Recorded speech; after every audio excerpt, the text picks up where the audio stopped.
every 7 people in the population, and carried out the crime, and it was a crime of killing innocent civilian people in Kashmir.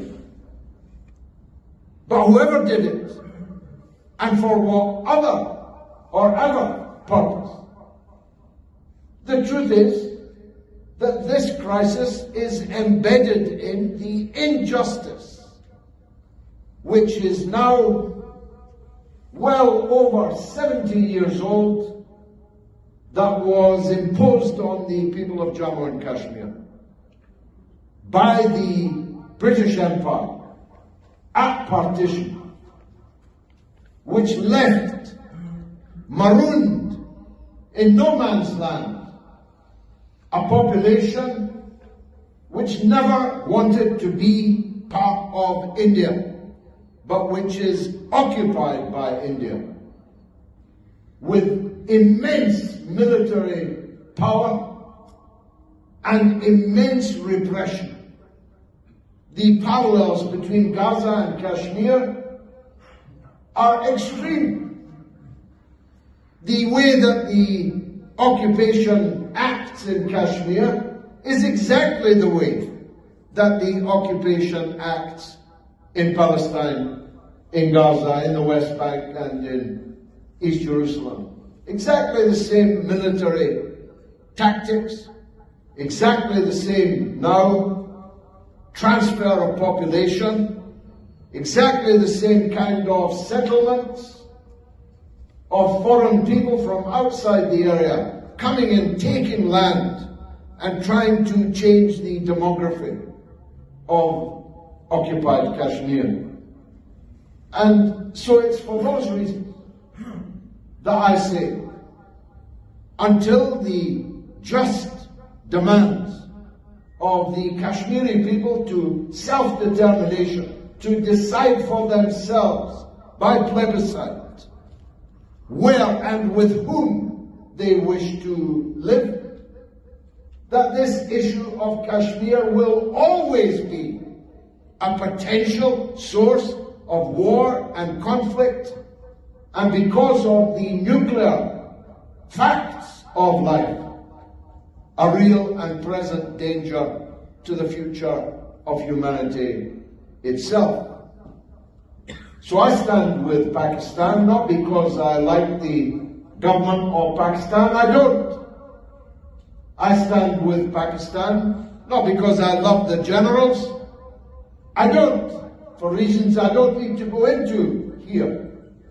But I do stand with the people of Pakistan against the threat of war, and I will always stand with the people of Kashmir as they fight for their freedom and their liberty.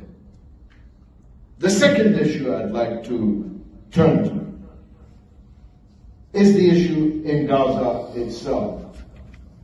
There were those who thought, with the so-called ceasefire, which was never a ceasefire, that the issue of Gaza was going to fade. Labour very much hoped that it was going to fade because they lost millions of votes at the general election from people who care about the children in Gaza, who care about the women in Gaza, who care about the scores of thousands of people who've been killed and the hundreds of thousands of people who've been wounded and the millions of people who have been left homeless, living in the rubble of their own houses or in tents, both of which continue to be bombed into pieces, literally into pieces. Yesterday, a girl was hit by a bomb and cut in half. In half. You're lucky if you haven't seen the pictures.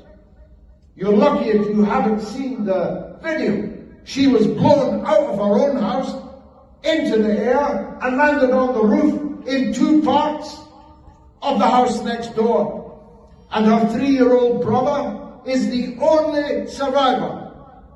the mother, the father, 5 siblings, including the girl who was blown in half. People living in tents are being set on fire in a $20 tent with a 2,000-pound bomb tipped with incendiary material, burning alive whole families. I met a man at the weekend in Cambridge who lost 32 members of his family in the same bomb in Gaza. He had 40 relatives, now he has 8, and they are running from pillar to post, trying to keep ahead of this relentless daily, hourly bombardment. Now, why did I mention Labour? Because Labour supports this. Labour openly, from its leader, Keir Starmer, through their cabinet, in the Foreign Office, in the Department of Defence. They are a part of this crime. And so I'm going to say to you, whoever you vote for, and I hope that it's our man, Ahsan Jamil, but whoever people vote for, if you vote for Labour, I believe you will never be forgiven for it. How could you reward a party that is up to its armpits in the blood of the people of Gaza? Don't forget the people of Palestine. They don't have a vote a week on Thursday, next Thursday. They don't have a vote. They don't have a voice. Nobody even published